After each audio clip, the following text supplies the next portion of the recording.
All right, so here with South African world champion and competing for his second world title, DEEJAY KRIEL. How are you feeling over there in Las Vegas, Nevada? Hayden Jones, SA Boxing Talk. Boom! What's Yes. up, man? Everything's going good, bro. Everything's going good. Sure. What a fight card you on as well. I mean, Ryan Garcia, he's obviously big news, and you're getting on the undercard, making your name. Goldenboy Promotions. It's a big deal, and it's not just that. You got your world title fight against Felix Alvarado, who's a big name in his own right. So it's you taking another step in your career. Talk to us about the fight card. Firstly, what do you think about it? I'm so excited, man. I'm on a big card. It's a lot to look forward to. I haven't fought for so long. So yeah, I'm very excited, bro. And yeah, it's a big card. It's Ryan Garcia versus Luke Campbell. It's me and Felix Alvarado, and it's Alvarado's brother, Rene Alvarado, for also fighting for. So it's 3 world title fights, and there's some very good talent on the undercard.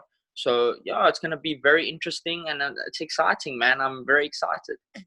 Well, of course, I want to get this in at the beginning of the video. Obviously, a lot of South Africans obviously can watch you fight on DAZN. I mean, if they, it's like 30 rand a month, or if you're in Europe, it's €2 a month, Oh, that sort of thing. bro, 30 rand. 30 rand a month. So you're not going to be able to miss DEEJAY KRIEL if you're paying 30 rand. I mean, some of the local pay-per-views, you're paying 100 rand to watch, which is not on the level of DAZN. So, if we're talking like that, you're getting a whole bunch of fights as well. You're not just getting your fights. If you want to, after watching you win your world title, you get to go on and watch other fighters as well. So, I mean, it's worth it. But I mean, that whole platform, are you excited to be on it for a first time? Bro, I'm excited to be on TV for the first time in America, because I mean, like, the first time I fought, over here, then I was on the Santa Cruz card. They didn't televise it. Crazy, man. It was just stupid. I wish I was on there. So at least we could have, we put on a hell of a show. So it would have been interesting for people to watch, and it would have made my name bigger. Probably I would have had more fights. So yeah, it was a little bit of a mess up, but right now, look, it's about to happen, man. I'm about to go live everywhere around America, UK, around the whole world, man. And then, funny enough, as soon as I'm about to fight, my people from SA, it's on DAZN. Like, DAZN just came into the country now, so it's time, bro. Watch that shit. So it all happened, but I mean, let's talk about fight camp now, because obviously, I mean, you haven't fought in a very long time. I mean, how's camp gone for you? Because it's a big fight. I mean, this is the biggest fight of your career, and it's the biggest opportunity. So how's the camp gone, considering the fact that, okay, you took a trip to Mexico to sort of shake off some of the rust, but I mean, how has this been since then? So it's been crazy, man. It really has. For the last 2 years, it's not even now recently. It's just in America, it's been a very hard 2 years I've been here. I fought for the world title. Unfortunately, due to a lot of things that a lot of people know, I had to vacate, and I decided to move up. And then, I had to stay in the ratings. I had to go and fight in Mexico. You know what? I fought a nobody. I stopped him in like a minute. The thing is about it, I still went through a camp, which is very important. So I went through sparring. I went through a camp mentally to prepare, physically. So it was good that I did fight then. I mean, Felix Alvarado, who I'm fighting, never fought since last year, March, April, somewhere there, man.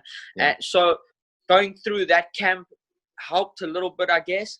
And then we were preparing for April, June, I think it was, then December 5th. And so I've been in a camp, really. I've been training since a fight from April. So I've been preparing this whole year, man. So it's not a big deal.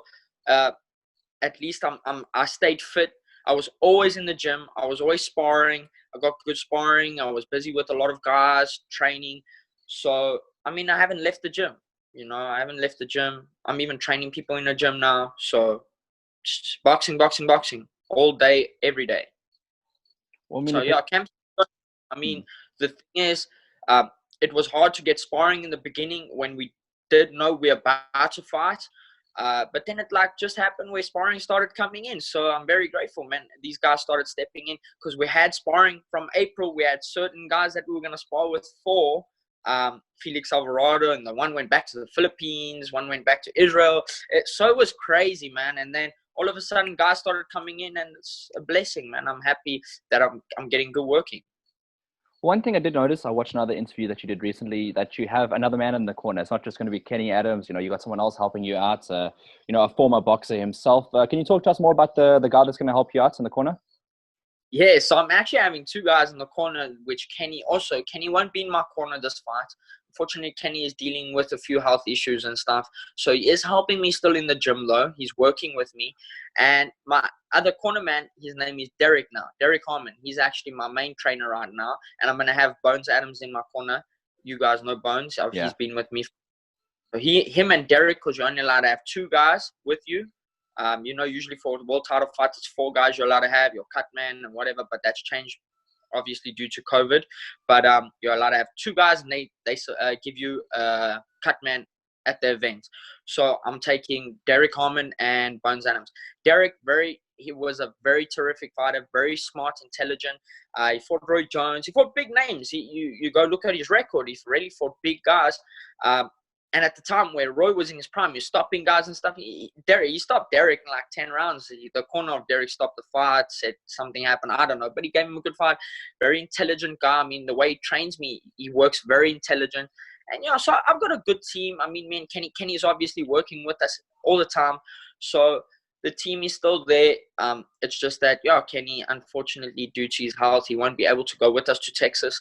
But, man, yeah, it is what it is. And we're still going out there to win. That's it. Doesn't matter who I've got in my corner. Yeah, so I mean, you're going out there to win. You got two very good guys in your corner, by the way. I mean, Kenny's an exceptional trainer, but then you got the 2 guys that you got now who are also exceptional in their own right. So you actually got a very good team behind you. And then, would you speak to Kenny on let's just say fight morning before the fight comes? Would you like be on the phone with him or something like that? Yes, definitely. I mean, you know, and me and Kenny, I've grown close to Kenny over the last 2 years I've been here. I really look up to him. He's a great trainer. So, yeah, obviously, I'm gonna call him and get his advice just to keep the memory back of what he's been teaching me and our game plan for the fight. So, yeah, I'll call him and stuff. Yeah. One of the questions I wanted to ask you is, you know, when are you coming on to play Call of Duty again? Because I've been looking for someone to play online with, and DJ Kriel's never online, I see. No, bro, I've been hitting it. Now when I'm in, that's all, bro. I'm at the gym or I come home, play video games, just chill. That's all, bro. Yeah, but that's what I've been playing. Call of Duty Wars. I'm hard. Have you seen all the play? What's your kill death ratio? 2.2. Oh, wow. 2.0. You see, bro, I'm hitting. You see, when I come on, I'm a handicap for everyone. I'm basically the oak that holds everyone back because mine is like 0.2, I think. It's like bad, eh? Bro, you know you must see play? Tevin Farmer, bro. Tevin Farmer. Bro, the amount of fighters that play Call of Duty right now is crazy, bro. Everyone bought a PlayStation, and I'm talking big names I know, bro. They all just started buying PlayStation. I see on this guy's story, I'm like, shit, okay, he's playing Call of Duty Warzone. Hey, they're loving it, bro. I'm loving it. It's cool. Sure, yeah, I've got to get a bit better at it. But obviously, I'm not a boxer, so I'm an exception. Just a boxing interviewer. No, you boxed before. Come on, man. You there? Amateurs. Okay. Well, let's go to a weird topic. Jake Paul calling out Conor McGregor. I don't know if you saw that whole debacle. And what did you make of it? Because you'd be on the side of professional boxing, I'm guessing, as opposed to YouTube boxing. Bro, and I'm a purist of boxing, man. I love this sport with all my heart. This is all I know. This is all I do every day of my life. It's disappointing to see these kind of things happening. And Floyd versus Logan Paul. I mean, I met Jake Paul, not a bad guy. You know, I met him in Bones Gym.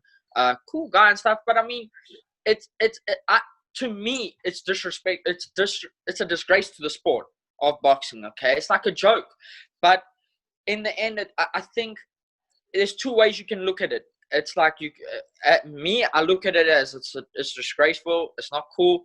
But then again, you're getting more people to watch boxing because obviously these guys have crazy following and stuff. So you're going to get more people tuned into boxing. And hopefully they watch it and they still stay more to boxing because this was my argument. Yes, they're going to watch and these kids and stuff and they're going to watch Jake Paul and Logan Paul and stuff. But then who's to say after they don't fight again, who's going to say these kids and stuff watch boxing still? They're just watching it probably because of them. So to me, I think it's a waste, and I don't agree with it. But hey, man, each to his own, and they're doing it, and I blame promoters. I like what Dana White said the other day. He's like, it just shows you where boxing is. He says, look at this, Logan Paul versus Floyd Mayweather. Some YouTuber's about to fight one of the greatest of all time, bro. It's disgraceful, man. So that's my point about it. But otherwise than that, hey, what can we do? It is what it is. And then like also we had an exhibition between Roy Jones Jr. and Mike Tyson, but apparently the numbers are really good for that one. Like I think 1.6 million buyers for that one. So that's crazy, isn't it? Like those sort of numbers. Yes, they don't do that kind of numbers, and that's probably because of those. I mean, listen, a lot of people would have tuned in to watch Mike Tyson and Roy Jones. Obviously, a lot of people, but I don't think as much as because that guy was on the card, him and Nate Robinson. You know, I don't think so many people would have tuned in. So yeah, they did crazy numbers, but like I just told you, it's who's to say again people are gonna tune into someone else. You know, we've got great fighters coming up. I watched someone the other day. Bro, is one of my favorite fighters right now, Shakur Stevenson. People are never gonna watch Shakur, bro. Never. It probably one day when he gets a little bigger and he talks a little bit of shit and stuff, maybe yeah. But the thing is that you won't get as big as that. That's the problem. So, I mean, I don't know what promoters and stuff are gonna do to promote boxing better than what it is, because I think it can get promoted better.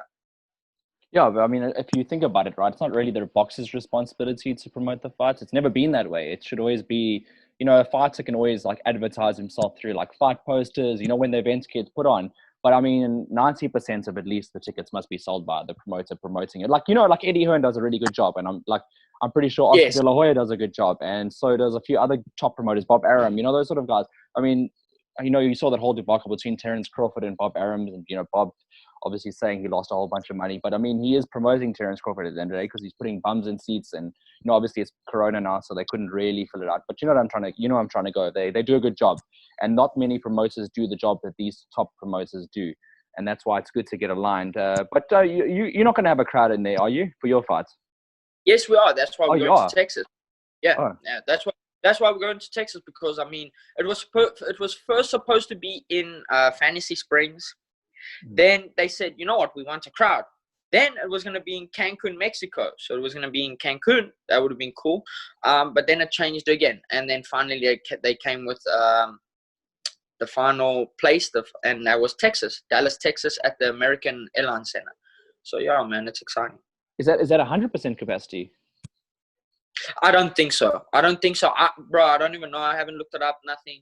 I'm just excited that there's going to be fans, because I know all the stuff that are happening, there's no fans or nothing, especially in Vegas, like the bubble, there's no one allowed. Like everyone, the max capacity I think is 100 people. That's including press and everyone on the team of Top Rank and things like that.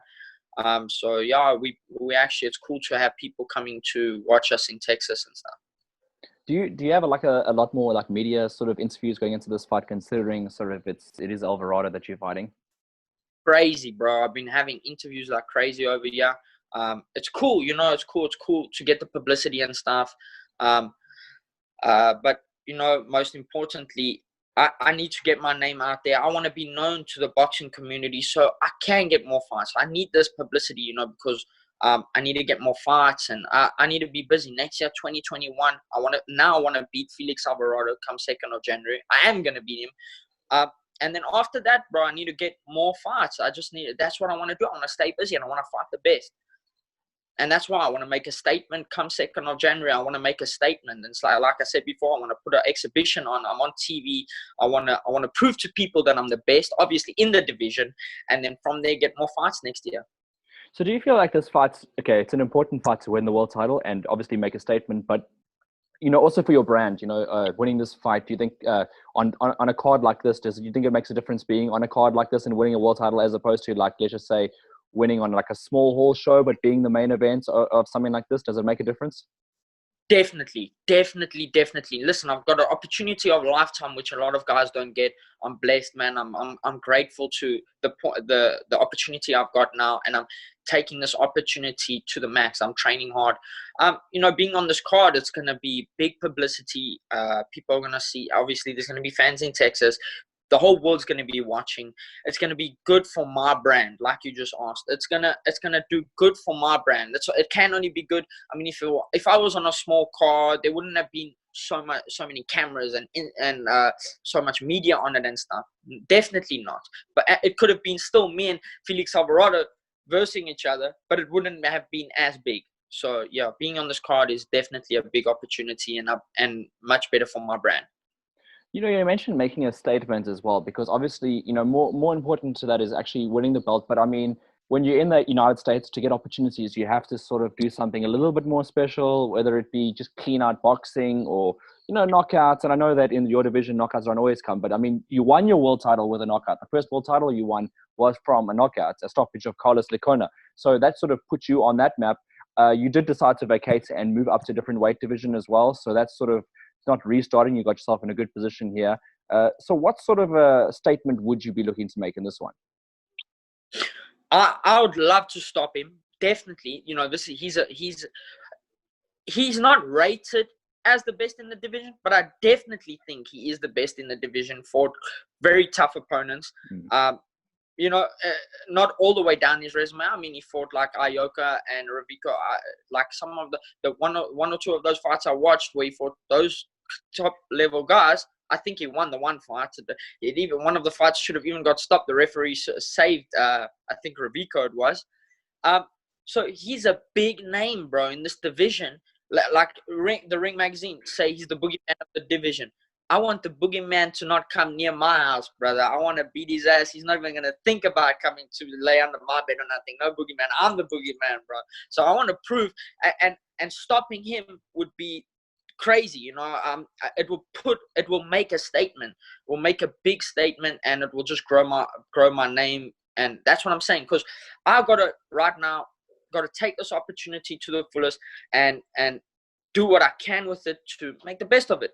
Because if I have to stop him, I think, because I stop him, he's never been stopped before, you know, he's never been stopped. And if I can stop him, think about it. It's a big statement, man. And the boxing world will know me. Obviously, it will put a lot of publicity out for me there. So I'm looking at just frustrating this guy, outboxing the shit out of him, and just, yeah, putting up like to stop him in the later rounds. Yeah, sorry, just a plane's flying over here. No, that's cool. Right by the airport. Right by the airport. Yeah, you see it. You see it in the background. Yeah, I see it. Yeah, right there. Anyway, yeah. So where's Alvarado in the ring ratings? I mean, because surely you beat someone like that, then the next fight you can have, if you want to unify, which I'm pretty sure is on your agenda, you would be looking at a Ring Magazine belt somewhere along the line, because I'm sure he's pretty highly rated, isn't he? Yeah, I don't know where he's rated, to be honest. I don't even know where he's rated in the ratings. I haven't seen. But I want to unify after this, like you just asked. I want to beat Felix Alvarado come 2nd of January, and then after this, I want to unify. And Goldenboy, I have another fighter, so this is like a blessing, man. I have to beat him. I don't have no choice. I need to beat him. I want to beat him, and I am gonna beat him. So, and then Goldenboy, I have another guy on there who's the WBO world champion at our weight, Owen Soto, and I'd love to unify against him. So, I mean, I'm just going to make an assumption here, right? You know, would you therefore be working with DAZN going forward, or, you know, is that still, it's too early to tell? I don't know. I think, yeah, no. Listen, if anything, I have to beat him, and I probably get opportunities talking like that about DAZN and stuff. You can see DAZN are showing a lot of little fighters, small weight divisions and stuff. They've got a lot of small fighters happening on their cards, and like Eddie Hearn, he's got like 3 small guys. Goldenboy have like 4 small guys. So it's happening, and they're on DAZN. So I know after I beat him, I'll get these kind of opportunities.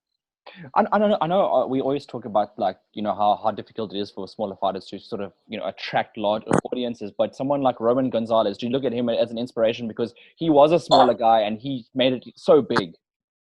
Definitely, bro. Definitely, man. You know, he's very good. Him, Estrada. Who else? Man, there's a lot of guys. What Quadras? Even the guy from. I look at smaller division as from 105 to 118. That's the small divisions. That's what I look at, and that's what I wanna get up all the way to 118 one day. That's where I want to end my career, and I'd love to do that. It seems impossible, but it's not. You talk about a man like Manny Pacquiao, bro. 8 divisions, ended up fighting at junior middles. Crazy. So it's not impossible. And that's what my mind is set on. This is my future goals. I've set goals for myself. I'm not overlooking nobody. I've never overlooked someone. I've always trained as hard as I can. I've put everything in. I'm not overlooking Alvarado, but I've got goals, and I've set goals for my future. I want to beat Alvarado. I want to unify. And then I want to move to 112. I want to do something at 112 because that's a big division. That's where things are really happening. There's very good fighters over there. And I mean, like, opportunities. I think there would be more opportunities at 112 and better money. So everything just becomes better. I look at it when I move up. Every time I'm moving up. So that's my plan. That's my plan. And obviously you made a big career choice to make a move to the USA, and I just wanted to find out from you, like, your foreseeable future. Is it literally going to be the USA? Would you consider living there after you call it one day? I don't know yet. I can't tell you that yet, man. I miss home, bro. I miss my family, and I miss home. If anything, if I could bring my family over here, that will be a bonus, bro. Then I wouldn't have a problem staying here because I like this place, bro. I really like America, but I miss home. I miss my people, bro. Everyone back home. I love everybody. No, just a normal person you meet on the street. I've got a lot of friends back home, and just different culture. We've got a different culture, different way of thinking. So I miss that. I really do. It's just living in a first world country, the way things work, and everything's easier. Not I almost said easy. It's definitely not easy. It's easier to get around. You feel safer. You know. I mean, you stop at the robot, bro. They call it Mosalati. Yeah, you stop at the robot, and then, bro, traffic light, whatever. And then you stop there, and you don't have to look left, right. Check, is a coming to steal my car? What, bro? Shoot me. You don't have to worry about shit like that, bro. You forget about things like that, because like I've been back to SA 4 times. I haven't been back there in a year, but before when I've been here, I've been about 3-4 times, yeah. And coming back home, you forget. I just sit there in my car, and my mom and them are tuning, you must watch, and I'm talking my phone, bro, while I'm driving, and like you don't realize that, like, when they told me, boy, they're gonna steal your phone or something, put it away. You don't realize that kind of shit that when you're in another country, and living in another country, you see differently, and yeah. So I'm, like I say, I don't know what my future holds in that point, like what I'll do. But I would consider also coming back home with my family. I don't know. We'll see. I have to go with it and see from here. But in terms of boxing, you're very happy in Las Vegas, I'm assuming. Oh, if I come back to South Africa, I don't think I'd box. I don't think there's nothing happening in South Africa. There's no money. There's nothing. There's no way to make a living there. It's hard for guys. I respect everyone that's boxing in South Africa. Look at what's happening, man. There's no events going on. Guys are not fighting. It's crazy. I don't know how guys are making a living. I feel sorry for a lot of guys, back home. But there's nothing happening, and I know going back to South Africa would be the biggest step back. If anything, this was the best move. Yes, people can argue with me in South Africa saying I moved over, I haven't fought or nothing, but I promise you my career is better off here than it is there. No doubt about it. There's no doubt about it. There's 2 of us that have done this. It's taken time. Chris Van Eden and me, okay? Yeah. You see Chris has got a big fight on Saturday. Massive, bro. He's fighting Jaron Ennis. This guy's amazing, Jaron Ennis. If Chris can pull this off, bro, there's only up from there. He would have never got an opportunity like this in South Africa. It would have taken forever. If he did get an opportunity, it would have taken forever also. It will just take longer. You don't know if you've got that kind of time. All of us don't know what the future holds for us. So you don't know if you've got these kind of times or what's happening. So, I mean, he got this. It took a while. But, yeah, and look at me. I don't think I would have got this opportunity either if I was back home. Yeah, that's the thing. It's just like opportunities are coming, and they're not just like opportunities; they're legitimate big opportunities that you've gained. You haven't had you had the one fight in Mexico, but that was literally just to shake off the rust into a new weight division so that you could get in order to get your new title shot. So I mean that's just part of the process. But I mean, if you were still in South Africa, who knows, maybe you would have gone a different direction, and I'm pretty sure you would have gone a different direction. So the most important thing is that you are aligned and that you always are available. So if a fight had to happen right now, there's no having to travel, there's no like any of those sort of restrictions. You can literally be on a plane to Texas and fight. So there we go. There's another big thing. I bet you promoter obviously thinks, okay, hey, yeah, this kid's right here, man. Why do I have to pay? Now I have to pay an extra 10 grand to bring this kid, even 10, 20 grand, bring this kid in, his team and this shit and that shit, bro. It just takes, it's a lot of stuff and then extra money, you know? So they look at it, okay, this kid's here. Let's put him on the card. Underestimate him and everything. It's okay. Let's put him on. You know, that's what it is. That's what it's about. So I think I made the best move I could have made. I've really never cared about what no one has ever said. I do what I want to do. I've always done what I want to do. And I believe I made the right choice. I made the right choice by moving here. So you actually made a good point there. Do you think that in, you know, for Alvarado and them to be fighting you, do you think that, I'm not just saying Goldenboy, but like maybe the Alvarado camp, do you think they have underestimated you in the build up to this fight? Definitely. I heard even they do. They definitely do. They overlook me, which is good.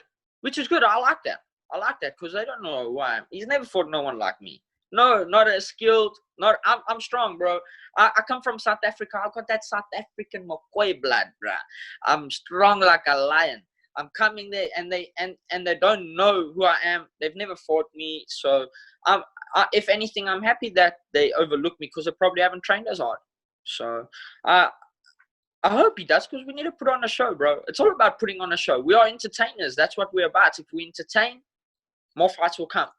So that's all I want to do. I just want to entertain people, man. That's my goal, my plan. And do you think that this is the best version of you that we'll be seeing come fight night that you've ever been? Well, listen, I can only tell on fight night how I feel. I'm